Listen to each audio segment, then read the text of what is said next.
Praise the lord. యేసునామమే జయము. మన రక్షకుడు మన విమోచకుడైన యేసుక్రీస్తు అతి పరిశుద్ధ నామములో అందరికీ వందనాలు. చిన్న ప్రార్థన ద్వారా ఈ రాత్రికాల వాక్యదానం చేసుకుందాము. పరిశుద్ధుడ మహాగణుడైన దేవ యేసయ్య సర్వాధికారి నాయన మీకు వేలాది వందనములు కృతజ్ఞతాస్తుతి స్తోత్రం చెల్లించుకుంటున్నాను దేవ రాత్రికాల సమయంలో ప్రభు వాక్య భాగం ధ్యానిస్తుండగా వాక్య భాగం మాకు అర్థమవుట్లు సహాయం చేసి మీ కృపలో బలపరిచి మీకు మాదిరిగా మమ్మల్ని నడిపించి మీ చిత్తాన్ని మా జీవితంలో జరిగించమని చిన్న ప్రార్థన ప్రభు ఒక యేసుక్రీస్తు అతి పరిశుద్ధ నామములో అడిగి వేడుకుంటున్నాను తండ్రి. Amen amen.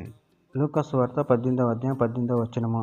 ఒక అధికారి ఆయనను చూచి సద్బోధకుడా, నిత్య జీవమునకు వారసుడనగుటకు నేనేమి చేయవలెనని ఆయనను అడిగెను. ఆమెన్. దేవుని వాక్య భాగం దీవించును గాక.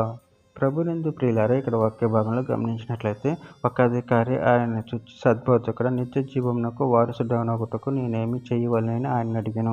అదేవిధంగా వాక్య భాగంలో గమనించినట్లయితే యోహాను సువార్త 17వ అధ్యాయం 3వ వచనంలో అద్వితీయ సత్య దేవుడు అయిన నిన్నును నువ్వు పంపిన యేసుక్రీస్తుని ఎరుగుటే నిత్య జీవము.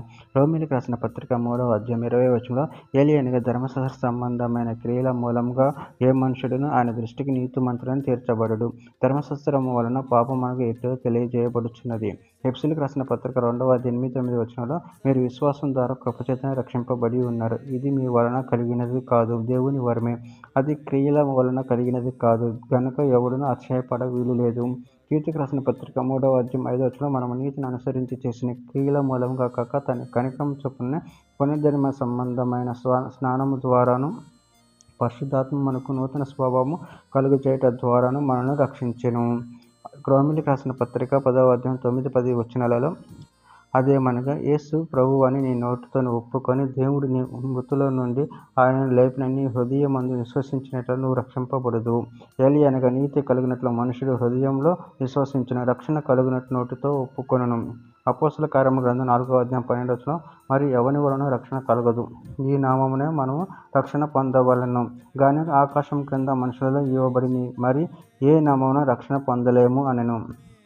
చివరిగా ఒక మాట, మత్తయి సువార్త 28వ అధ్యాయం 20వ వచనంలో నేను మీకు ఏ సంగతులను ఆజ్ఞాపించుతున్నో వాటన్నిటిని గైకొనవలెనని వారికి బోధించుడి. ఇదిగో నేను యుగ సమాప్తి వరకు సదాకాలము మీతో కూడా ఉన్నానని వారితో చెప్పెను. ఆమె. దేవుడి వాక్య భాగం దీవించును గాక. చిన్న ప్రార్థన చేసుకుందాము. పరిశుద్ధుడ ప్రేమగలని దేవ యేసయ్య నాయన, మీరు ఇచ్చిన వాక్యదానాన్ని బట్టి ప్రభు కృతజ్ఞతలు చెల్లించుకుంటున్నా తండ్రి. మీరే మాకు రక్షకుడై ఉన్నారు తండ్రి. నాయన మీ యందు విశ్వాసం ఉంచి నిన్ను మహింపరిచి కనపరిచే వరకు శక్తిని బలాన్ని మాకు అనుగ్రహించి మీ ప్రేమ కృప మమ్మల్ని బలపరుస్తూ సరిపరుస్తూ మీకు మాదిరిగా మమ్మల్ని నడిపించమని చిన్న ప్రార్థన యేసు నామములో అడిగి వేడుకుంటున్నాను తండ్రి. Amen amen amen.